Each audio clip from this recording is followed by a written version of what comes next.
Filmmaker, media rebel, and founder of Homegrown Arts and Media Collective, Guillermo Barraza is on a mission to dismantle the way that we consume and create media, one ethical story at a time. From burnout to breakthrough, this episode is fire. This episode of the RebelRebel is brought to you by my book, Brand Jitsu. All right, forget brand theory. This is branding that punches above its weight. After 25 years helping artists, entrepreneurs, and businesses stand out, I wrote Brand Jitsu. Move your brand from meh to memorable. It's the real stuff, story, strategy, and sharp positioning that makes people pay attention. Find it at your favorite bookstore or online at brandjitsu.com.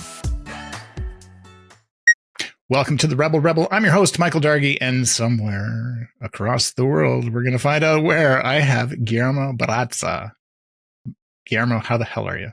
I'm doing pretty good. I'm in Calgary, so not too far. just down the street. Just down the street, around the corner. Been here pretty much all my life. Yeah, nice. That's awesome. Yeah, it's a great little city. And if you know, you know. If you know, yeah. So you've experienced everything, yeah. Yeah. Well, I like to say, I'm sure other people do too, that it's like it's the biggest small city. Or the smallest big city you'll ever be in. Like everybody seems to know everybody. Yeah. You know what I find interesting about it is that it's like the quadrants. They're very much like their own independent sovereign states, I suppose you could say, right? It's like totally. If you're in this, if you're raised in the South, you're like you die in the South kind of thing. Yeah, and if you're in the Northeast, it's like run DLE. It's a different city. It's a completely different city. Mm-hmm. But yeah, I love being here. I love, I based my roots here and based my organization here. It's big heart. Calgary's got a big heart, I feel. 100%.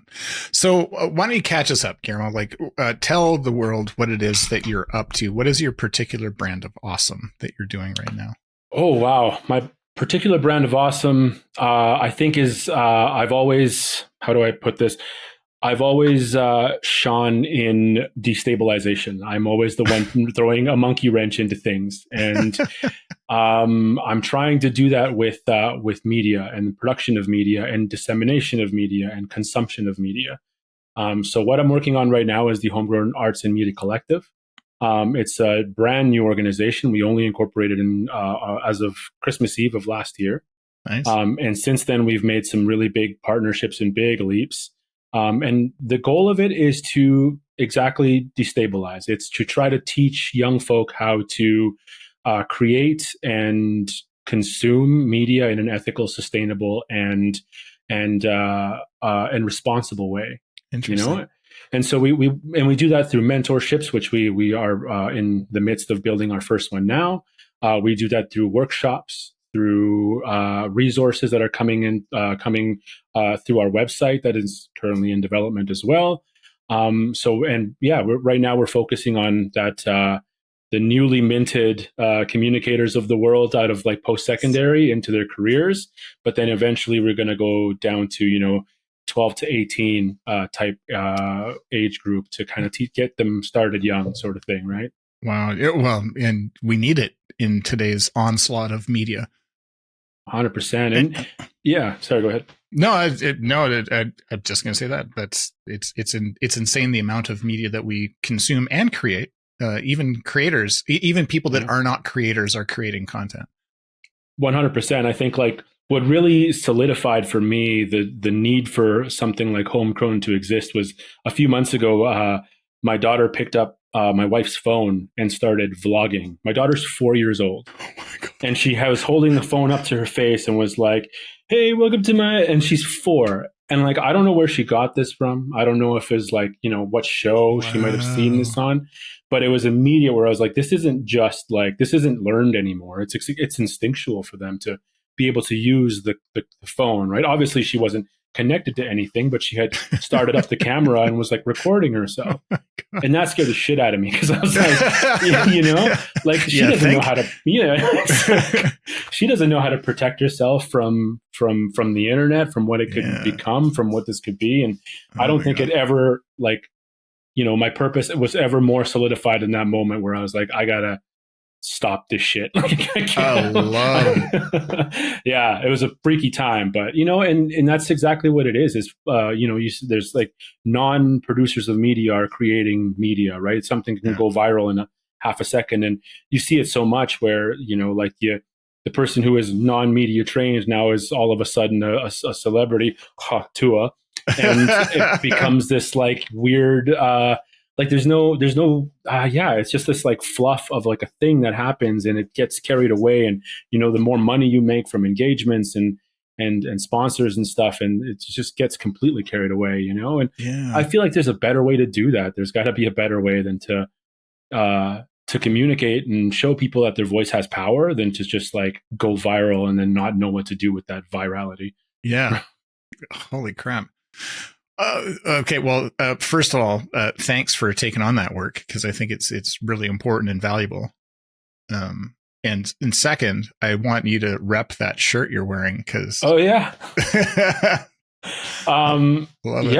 this is Firelight. This is our old logo, actually. So we started as a film festival in Calgary. Of last year, I started planning in 23, and then 24 we had our first film festival. At that point, I had no idea what this was going to become. It was like, yeah, it's a fun festival. I was looking for a job at the time in communications, and nobody was hiring me. The last I updated my spreadsheet on applications, and yes, I have a spreadsheet application for applications. I had applied to 137 jobs in 3 months. Wow. And I had 2 callbacks and 0 jobs. And so I'm like, I'm just going to do something fun. I still had ties in the media industry and in the filmmaking industry, so I wanted to do like a festival for underdogs, for like folks who were just coming out of school and producing their first, second, third films. And somebody at the film festival actually said it. He was a beer league filmmaker. This is something he did. And I loved that, because that's very much who we're for.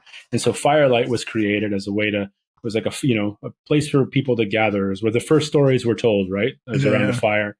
So very much that. And now it's become, there's a new Firelight logo out that's super sleek and unique and awesome. And so, but I'm repping the brand because this is where we started. I love it. What's funny, so my partner Jen and I last night went out and we volunteered for SATE student film. Oh, no way. Yeah. As talent. Nice. But it was fun to sort of go back and see like where people are at in this world. Like creating films, if you have never done it, is an insane undertaking.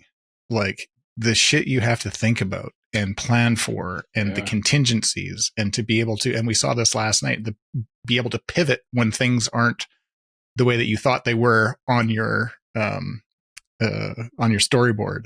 You know what I mean? Like 100%. Yeah. So much to know.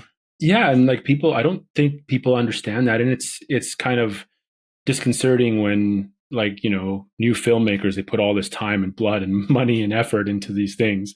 And then they, submit to showcases and festivals and they don't get accepted. Well, that's what we're here for. Actually, our first tagline was, we regret to inform you. That's what they say for every submission. We regret to inform you haven't been selected to like this or that. And so, it was a fun little thing, and we had fun with that kind of aspect to it. We always find the beauty in imperfect creations, and so that was very much what our first like showcase was about, was like imperfections and that sort of thing. Yeah. So you said something earlier that caught my attention, because 130 applications in 3 months. Mm-hmm. Or maybe you said 131. I can't remember. You got a spreadsheet. 130 something. Yeah. But the takeaway for me when I hear that, and this is something that I've lived, is that you make your own luck. Mm-hmm. That you cannot necessarily count on others or a job opportunity, or you have to go out and build the thing that you want to be doing. Would you find that statement true? Yeah, to a degree. Like, I think, yes, I think you should definitely go out and make something happen. If you're just sitting stagnant, this is going to sound so cliche, but one of my favorite poems is Ulysses by Tennyson, right? It's like, it's how dull it is to pause and not to rust unburnished, not to shine in use. I think that resonates with me so much. It's like, if you're just sitting there and like gathering dust, what are you doing with your life? You know? Yeah. You are the first guest to ever quote Tennyson, by the way. Oh, well, there we go. Nerd. Yeah, love it. Love it. Story nerd.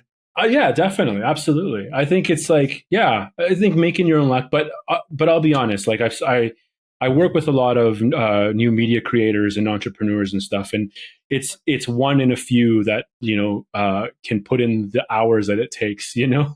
Yeah, I hate to put myself above other people, and I'm not. I mean, if I can do it, anybody can, because you know, like, yeah, laundry list of defects that I have, but like it is one in a few thousand that can like button up and say, hey, like I'm going to put in hours and work to do this thing, right? And yeah. It's funny because when I first graduated, it was the same problem. Like I was working in property management at the time, and I was like, I have a camera, I'm gonna do my own thing, and I started my own company. No idea what I was doing, just did it. Managed to get some clients, managed to do some videos here and there, and then like obviously that shuttered. It didn't work out because I didn't know what I was doing. Moved away for a little bit, came back, and then I was like, I'm never starting a company again. Not a chance. That was too fucking hard. I don't want to do it. Here I am. Yeah. More of the story is people should hire me because otherwise I'm out of control. Stop him before he changes the world, people, for the better. Oh my God. So let's go back in time. Let's do a little time travel. And I don't know if this is a 7-year-old Guillermo. Is it a 15-year-old Guillermo? Somewhere along the way, you either maybe you were born different or maybe you just got rewired along the way. Why? What gives you, like, this is going to be fun. All right. What gives you the right to do what you want to do? What is it that happened to you that made you want to do things different?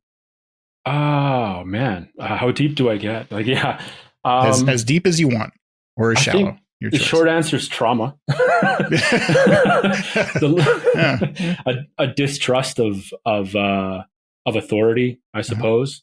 I've always kind of like marched to the beat of my own drum to a degree. Like, I mean, to a degree, I come from a very conservative Latino family. So, you know, I was very protected in my youth. There was a lot of sheltering to a degree. And I like to say that I was a dumb kid until I was 27.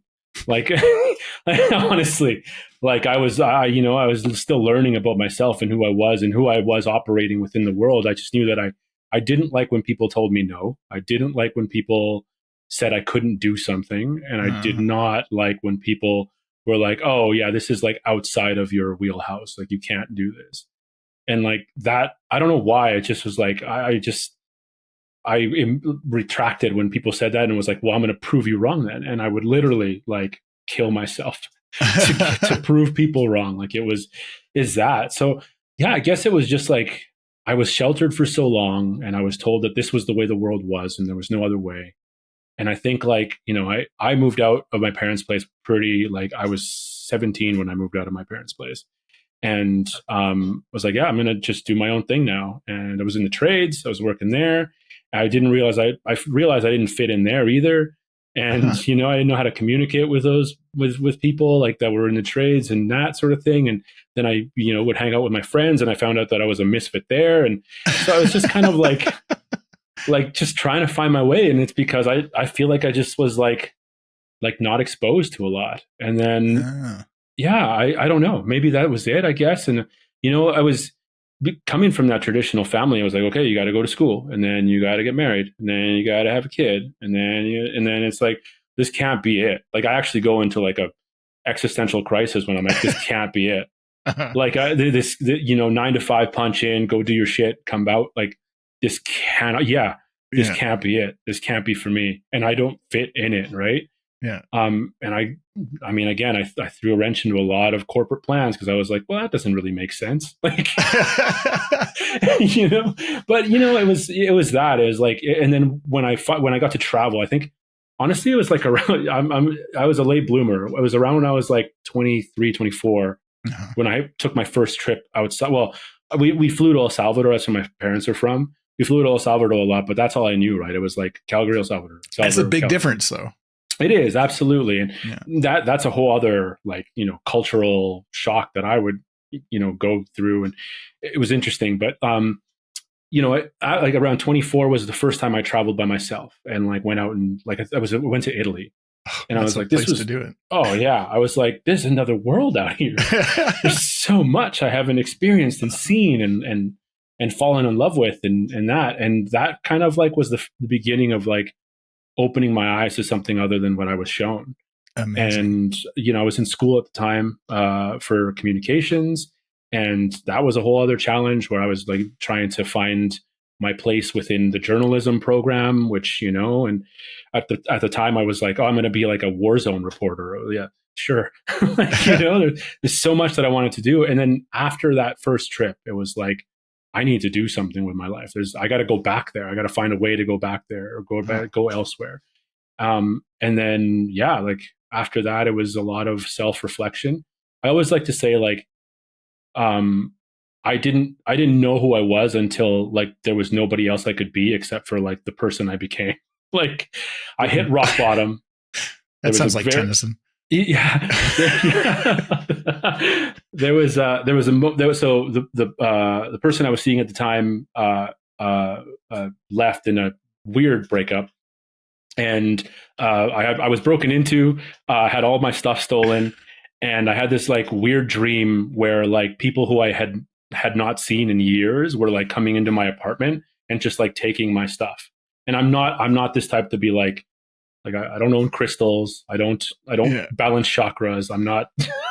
Not that there's anything wrong with that. Not that there's anything wrong with that. Not at all. Not at all. But I'm very nihilistic and like I don't believe in a whole lot. Nietzsche vibes.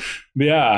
But then I remember like this dream vividly, and I woke up and I was like, yeah, what I own doesn't matter, I suppose. Like what I got to be somebody who's not attached to things and that. And that was the moment where I was like, okay, I got to like find out who I am and who I'm not and what I can and cannot do. Yeah. And just like figure that out. It was weird. Does that make sense? I don't know. Yeah.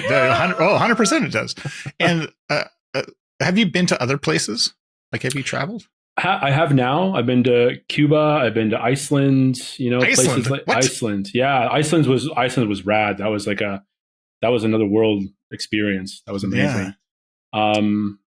I haven't been a lot of places, but I want to go more. And that's why I want to keep pushing.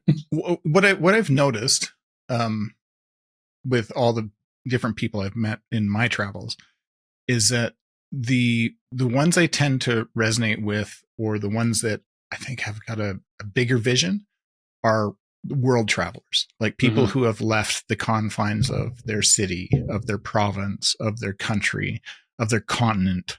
Do you know what I mean? Like, if you extrapolate outwards, there was a time when we were raising our kids in a small town in Okotoks, and there are people that are there that have never left Okotoks. So their view is very succinct, would be a way to put it. Yeah. They have got very few, of course they hear the news and whatever, but they have no real life experience to counterbalance it. But I find people that have gone to other places, and again, it could be go to Calgary for a day, totally different experience than Okotoks. Go to Vancouver Island, go to Tofino, totally different experience. Go to Italy, holy hell! Now you're in the upside down, But once you have that world view, it changes things dramatically for the better, I think. I think so. I think there's value in traveling in more than just like experiencing a new place. I think it's like the moment you realize that who you are isn't like the normal is like an important moment. Like when you can be, and I don't mean this word like when you can be the minority in a place. Yes. I think that teaches you a lot. When you're out of place, you either like learn to like, weed through the grass and find out what the rustling is, or you fear everything because you're afraid of what's in the grass, and you're just like, oh, I don't know. Why don't they serve hamburgers here? Fish burgers? No. Yeah. Like you really, But I think it also takes like a special person to get out of that comfort zone and go to these places and be the minority. Otherwise, yeah, I think. Oh man, that's a Maybe. rallying cry for travel. Be the minority. I love that. I should really trademark feel that right now. Thank you. Yeah. I have no problem being the minority. My name is Guillermo Barraza in Alberta, and I look like this. Like I'm pretty used to it. But it's outside of your perspective is where you learn the most. I feel like if you're going out there, like being in Iceland was a wild ride because like it's such a different place. And we were like up in the north. We were in this small town called Neskaupstadter. And I remember I was like, I love this place. I want to like retire here. Like it's so quiet. What? And it was everything was so communal. People were so friendly. And like, yeah, it was just. You kind of have to be up there. I would think. Yeah, you're not going anywhere. No, but it's beautiful and it's great. And I love learning. Even like when I went to New York, it was a whole different experience. And I've only been once. And me too. That was a wild experience, like how direct somebody can be, and you're just like, "Are you just yelling at me?" No, they yell at you. They yell at you with kindness. So they do, yeah. Yeah, Jen and I went there for a film festival. We won some awards at the New York International Film Festival, and I remember, oh God, we were walking down the street, and there's this guy. We were on the Upper West Side. And we had this little Airbnb, and it's our first night there. So we go walking down along Central Park, not in Central Park at night, but alongside. Yeah. This guy is like walking towards us. Swear to God, he looks like Woody Allen. And he's got this little dog. And we're just like, hey, excuse me. Do you know, where would we go to get a drink? And oh my God, this guy, he had so much. Here's what you're going to do. All right. You got to flag a cab. All right. You're going to get a cab. You're going to go down here and you're going to go to the Carlisle, right? You're going to go to the Carlisle. You want to meet a guy named James. James is behind the bar, right? It was freaking amazing, dude. And yeah. So, you know what we did? We stood out in the middle of the street. We flagged down a cab like New Yorkers do. We said, take us to the Carlisle. And it was the most epic start to a 3-day journey. Amazing. But they just want to talk. They want to help. Yeah, they do in a very aggressive way, but they're very friendly people, like super friendly. You know, when you get by, you're like, whoa, are you? Oh no, you're fine. Yes, everything's cool. Yeah. We ended up in Harlem, and we were walking down the street, and we were going to go into this bar, and this really large black guy comes up and he goes, "You don't want to go in there." And I was like, "What? Really?" He goes, "No, this isn't for you." Oh, wow. And I was like, "Oh," so I took that as love. Yeah, right? You care about me. Yeah, you don't want to see me hurt. And I said, "Well, where should we go?" He's like, "See that sports bar at the end of the block? That's for you." Yeah, I was like, he was taking care of you. Yeah, I was like, "That's fine." I'm like, "Thank you." Like. I've awesome. Never felt more white my entire life. Yeah. That was me being a minority, by the way. That was. Yeah. Dude, and that's important. Crazy. Even when we went to Cuba, I remember like, oh my God, that was a wild ride. So a friend of mine that I was working with at the time, his dad had given me a mission to find these very specific cigars. And I was like, when I went out to Cuba, and I'm the type of cat who like, I don't like I'm not a big fan of all inclusives. I like to like go out, like, and even if I'm staying at an all inclusive, like I like to go out and like explore and experience and do like the local thing, right? So remember we were staying in Veradero, but we went out to Havana for 2 nights or for a night. And when we arrived at Havana, it was like we were immediately accosted by all these taxi drivers, right? Wanted to take us around the city for a tour. And I had in my head that we were in Havana, so I needed to get these cigars. I needed to go to the humidor and find these cigars. Anyways, this dude, his name was Noel. His nickname was Papa Noel. So if you're from a Latin country, Santa Claus, Papa Noel. Claus. He drove this 1987 Nissan, like not even like the old style, like whatever. It was just this like, you know. And we found out really quickly that there are 2 types of cabs in Havana and Cuba. There's like the regulated, like state regulated, and then there's the non-state regulated. They're allowed to operate. They have livery license, I guess, but they're not regulated by the state, so they can charge whatever they want. I didn't know this at the time. So we got into his car and he was like, "Do you guys want a tour? Do you guys want a tour?" I'm like, no, I think, we're all right. We're okay. And I blurted out, I was like, we need to find a humidor. We need to find a cigar. It's like, shop. And he goes, oh, I got a guy. I was like, oh my God. Fast forward, I'm standing in this dude's living room. I'm not kidding. The second floor of this like old Havana like apartment. Oh my wife now is downstairs in the car, like in the middle of old Havana, and this dude has led me up to his living room. Oh my God. And this dude in like a tank top is standing next to probably about $600 worth of like Cuban cigars. And he's like, which one you want? And I speak Spanish, but I don't speak Cuban. Different type of Spanish. Oh my God. And he goes, which one do you want? I was like, oh, there's no, the ones that I want aren't here. Oh, take him this. He'll really like this. And I'm like, no, I specific. I'm like, I got a way out of this. I want a specific cigar. And he's like, okay, give me an hour. And I was like, oh God.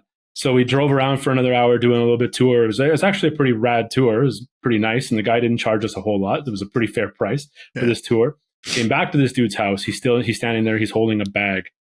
And he puts the bag in my face. And I'm just like, oh man, I can't believe he got these. And I take the bag out and I inspect them. And each one is individually plastic wrapped. So it's the legit thing. It's not like I'm getting banana leaves in a fucking tobacco thing. Yeah. And I'm inspecting each one. And I was like, cool. And in the car ride, I'm like, I'm from El Salvador, man. Oh yeah, right. I'm from El Salvador. I'm from the hood. I know how to like bargain. I know how to like, haggle with these people. So I was like, I got 40 pesos. I'll take half the box. And it was like quiet. And he looked at me and he's like, do you have any idea how much trouble I went through to get this box for you? And it was silent. And I was like, I'll take the whole box. Take the whole box. Sure as hell, I got the box and we went. I smoked one just to make sure that nobody was getting sick. They were perfectly fine. Oh but these type of experiences you can't get being in your hometown. You can't get these things in the all-inclusives. and on all-inclusives and stuff. You got to experience the culture and stuff and put yourself in. I mean, could I have died? I don't know. Maybe. Like, it's a pretty safe country, but. Yeah, I mean, you take your life into your hands anytime you do anything for real. Like, you might as well do something different, something interesting. It's a good story to tell on a podcast. Right? So good. Like, I'm right there with you and your lovely wife downstairs in this car waiting to find you in a bathtub full of ice and no kidneys. And my wife, I love her to death. Like, pale, perfect skin, red hair, in the middle of old Havana. People are looking at her like, oh, who's this? Like, shark bait. Yeah. Exactly. I don't know who was in more danger, honestly. Like, yeah, that's fair. Oh my God. All right. What is your comfort food, Guillermo? What's the thing that if you're just having one of those days, you're like, oh man, I need some of this. A bowl of cereal. No joke. Okay, what kind? I really like mini wheats. Frosted, the frosted mini wheats. Brown sugar or white sugar? They have I think the white sugar. The white sugar. Oh, the maple's okay. But like they have this like blueberry one. I love that one now. Like that one's ridiculous. It's too sugary for me. I should not be eating it, but it's awesome. But yeah, I think like if I'm like I stress eat cereal and I stress eat toast. Like just like brown toast with a little bit of jam and butter on it. Uh-huh. If I'm like stressed out, I'll crush a whole fucking loaf. Like it's like it's bad. It's no good, man. There are worse ways to deal with stress, Guillermo. I'm just going to point that out there. No, it's true. It's true. I could be doing a bag of Coke or something, but right? I'm not. Papa Noel. That's where I thought you were going with this story. Yeah, I don't know. yeah. That I love like like a good like if I'm gonna cook, I love to cook. Okay. I love making Italian food, like the simplicity of Italian food, like real Italian food, traditional. Yes. I make a bomb like sauce, like just like a regular tomato sauce. Mm-hmm. I love crushing a bowl of like good spaghetti sauce and spaghetti. Yeah. Oh yeah. Yeah, I know. Yeah, I love. I'm really great at bolognese. Very nice. Yeah, that's my jam. Damn. So you're a film guy. Yeah. What is? It doesn't have to be your favorite of all time, but what is the one film that everybody needs to see? Ooh. Oh, that's a hard one.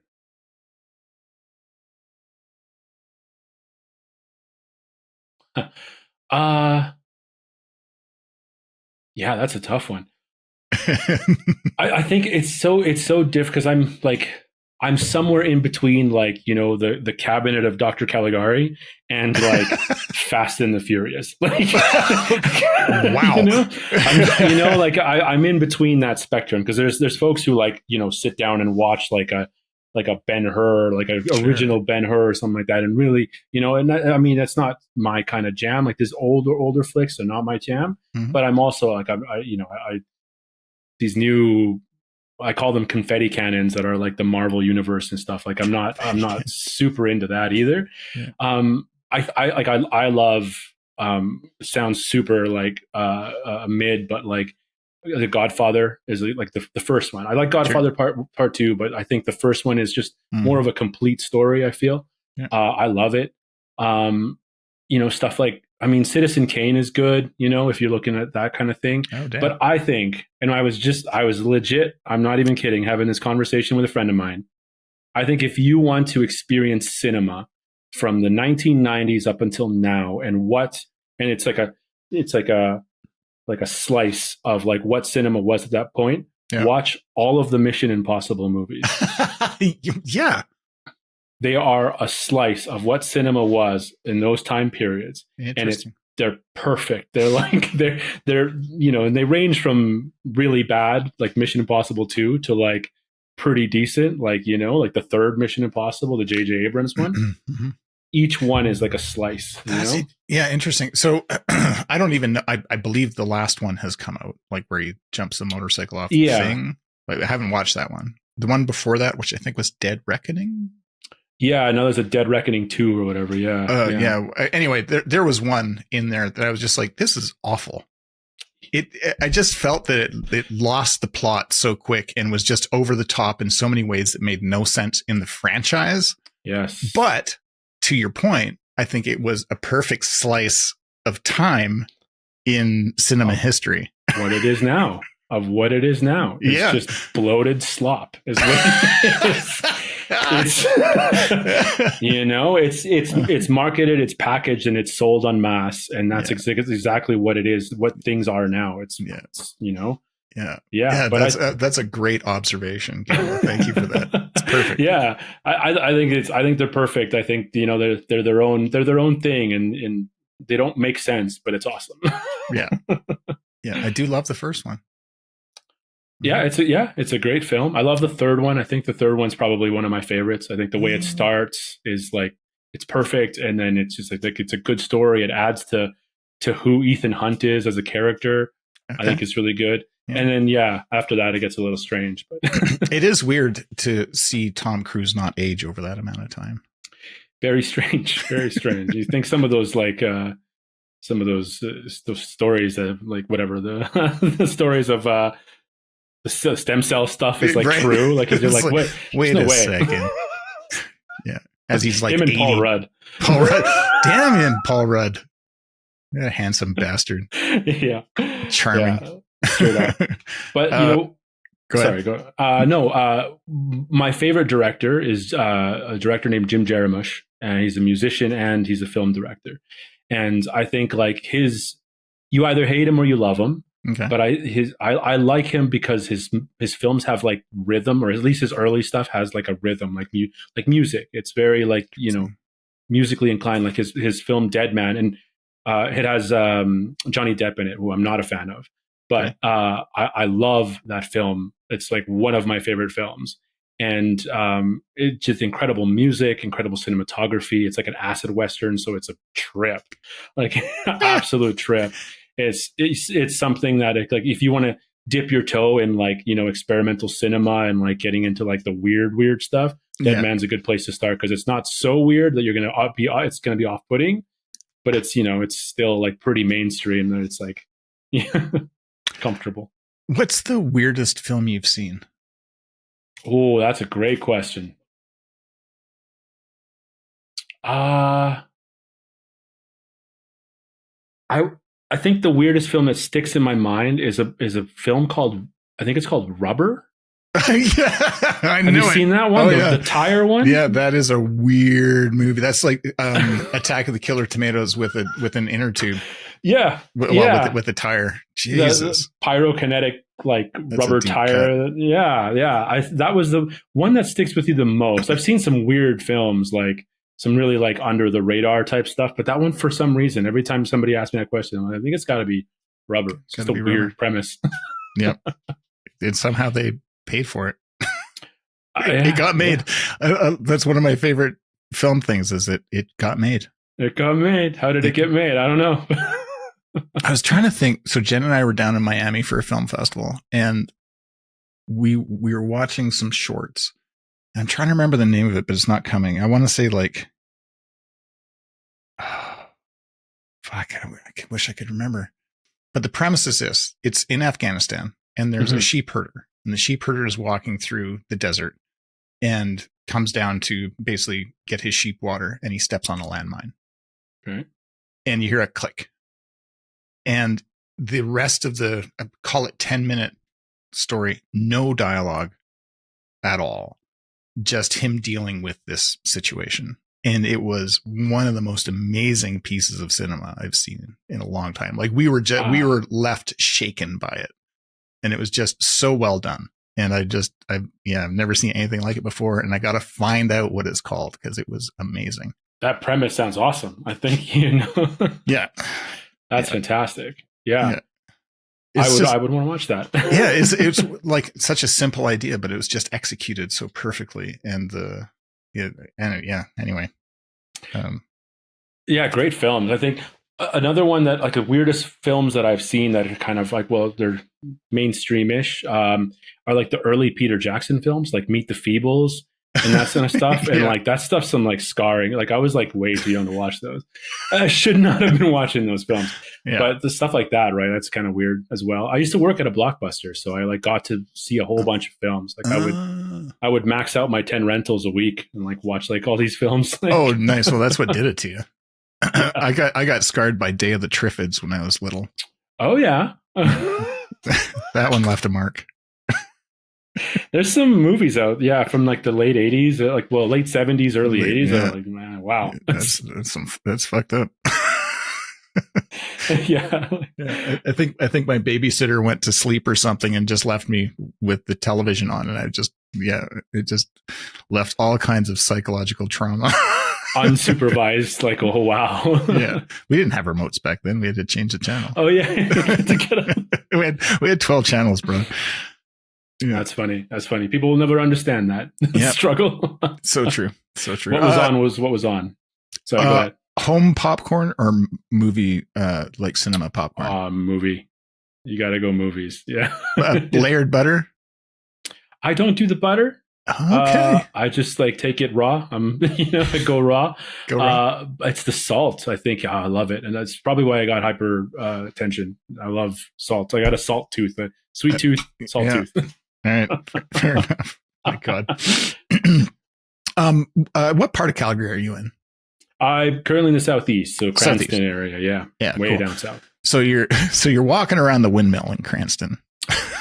Yes. There's the deep cut Calgary knowledge for you. Yeah. And you're thinking to yourself, oh man, what is the one thing that you wish the world knew? What is the one thing I wish the world knew?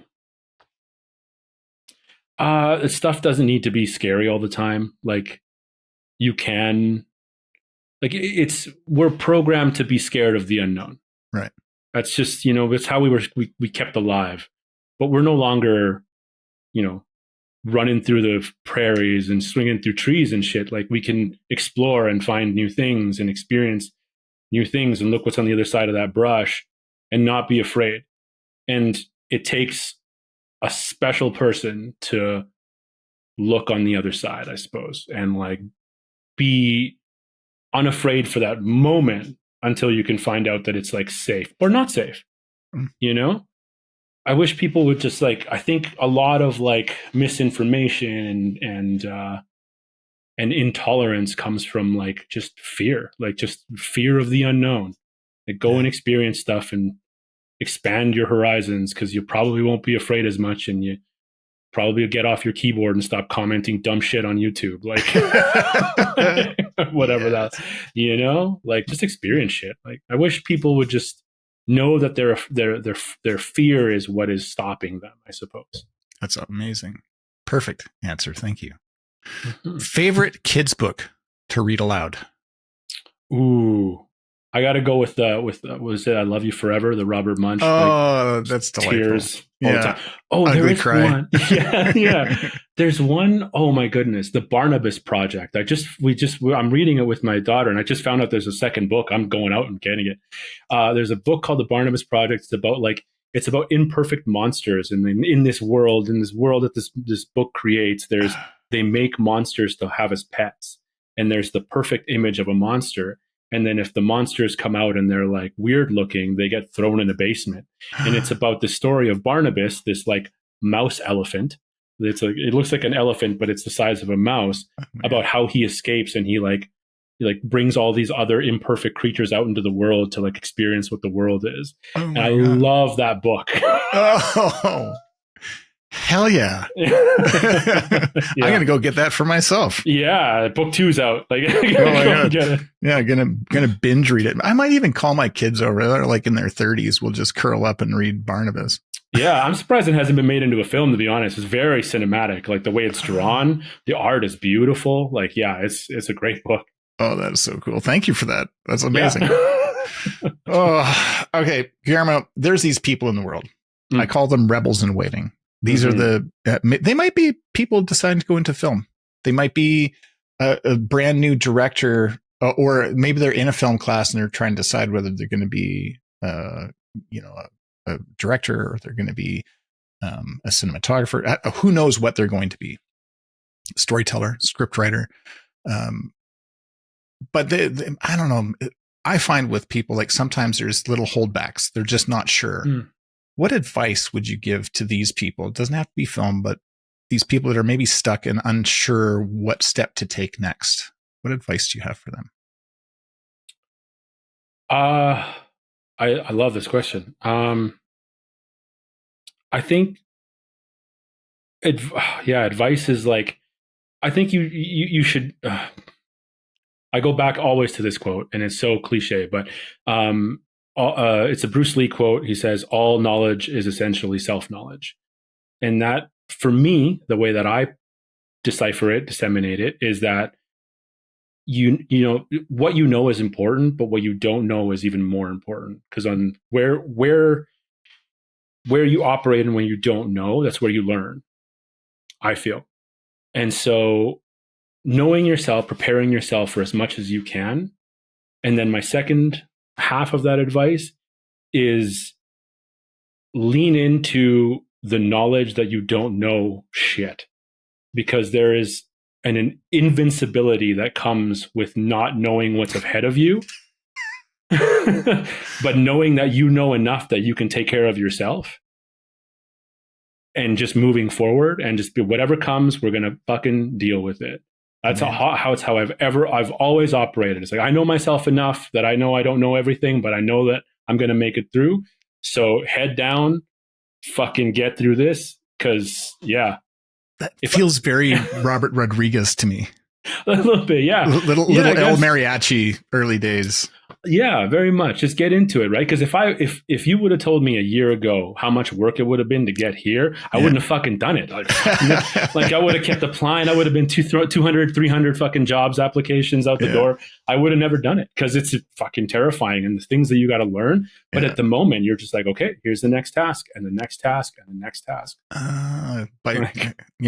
What's that quite like? How do you eat an elephant? Bite at a time, yeah. And let me caveat: you shouldn't eat elephants, but if you're gonna, if you have to eat an elephant, absolutely, yeah. Lean into your ignorance, because sometimes it's the only thing that gets you through. Oh my god, I guess.